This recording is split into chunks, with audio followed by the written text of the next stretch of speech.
Mga kapatid, ngayong linggo, kasabay ng ating banal na Eucharistia, ipinagdiriwang din natin ang World Day for Grandparents and the Elderly. At gayon din ang PhilMission Sunday.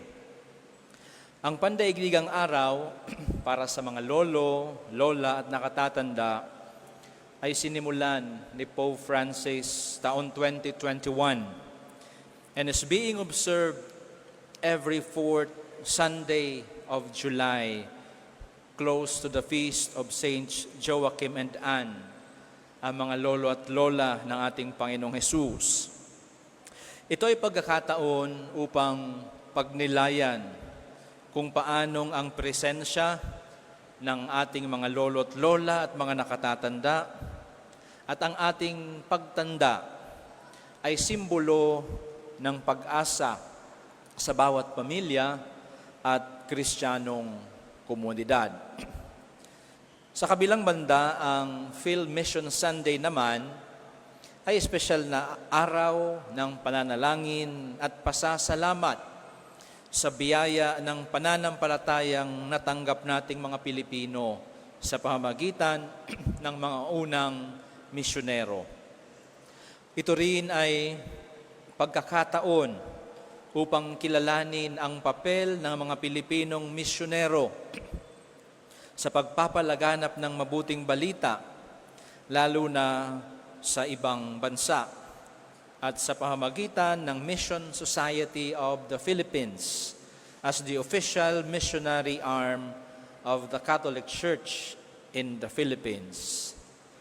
Mga kapatid, ang salita ng Diyos na narinig natin sa mga pagbasa ngayon ay magandang pagkakataon upang palalimin ang dalawang selebrasyong ito na aking binabanggit.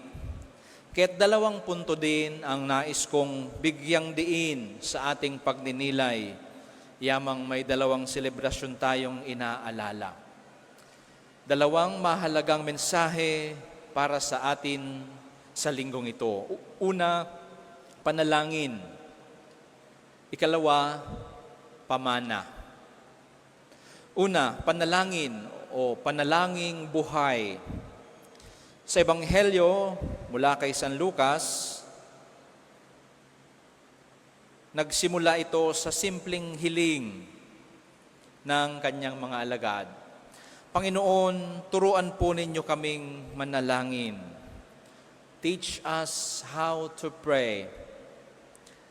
At sa sagot ni Jesus, ibinigay niya ang Ama namin.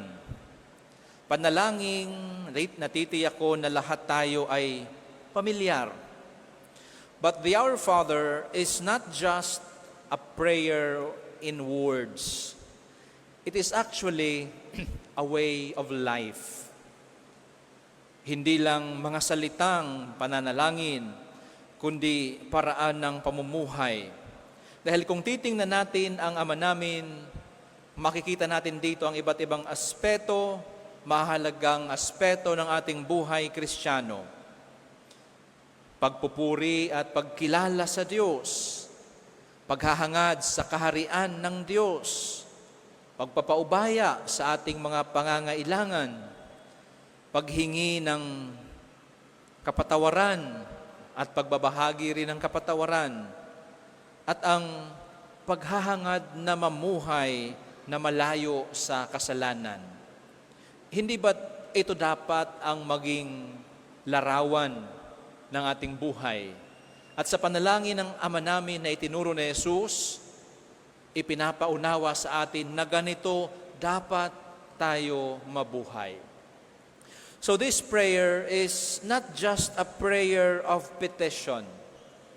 It is an expression of hope and faith, an affirmation of our relationship with God. Katulad ng relasyon ni Abraham at ng Panginoong Diyos sa unang pagbasa, na natili ang Diyos sa tabi ni Abraham. Ganyan din dapat ang kahulugan at pag-unawa natin sa panalangin. Ang paghahangad nating manatili ang Diyos sa ating piling.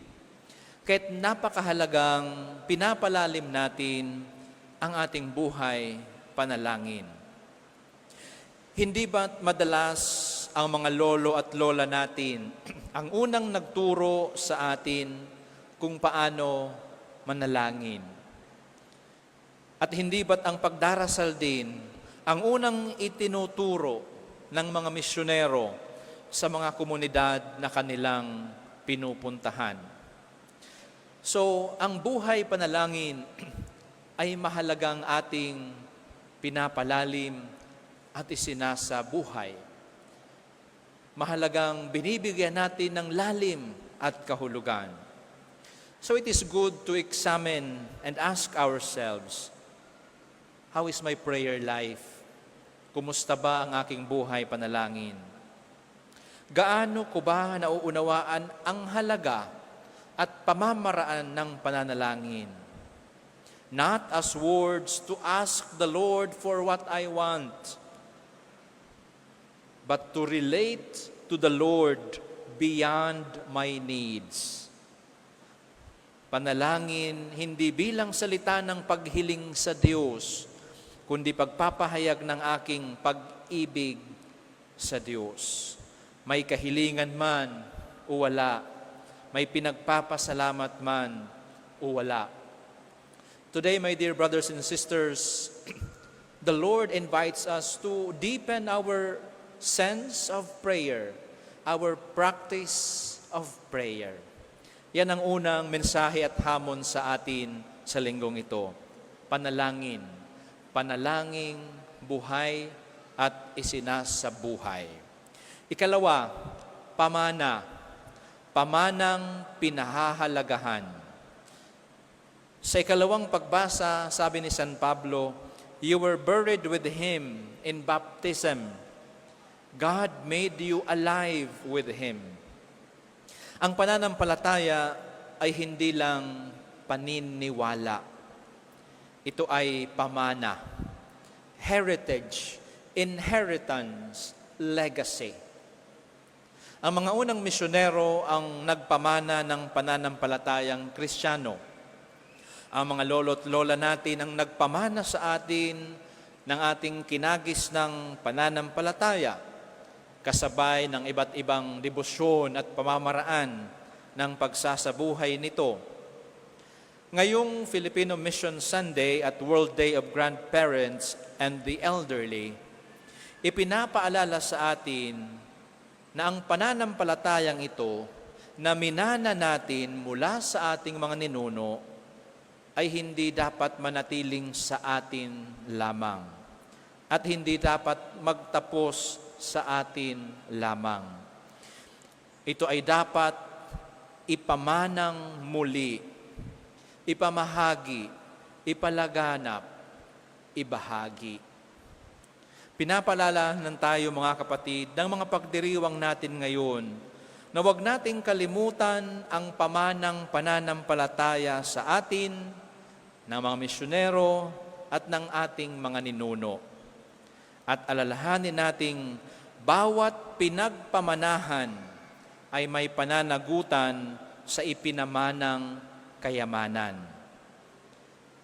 Bawat pinagpamanahan tayo ay may pananagutan sa ipinamanang kayamanan, ang ating pananampalataya.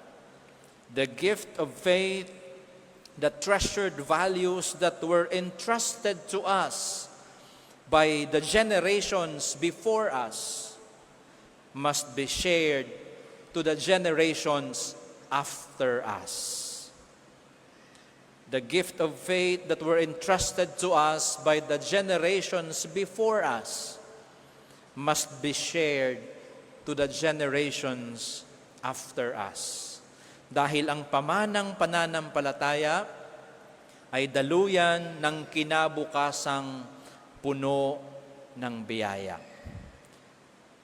So every Filipino Catholic must be a Filipino missionary of faith.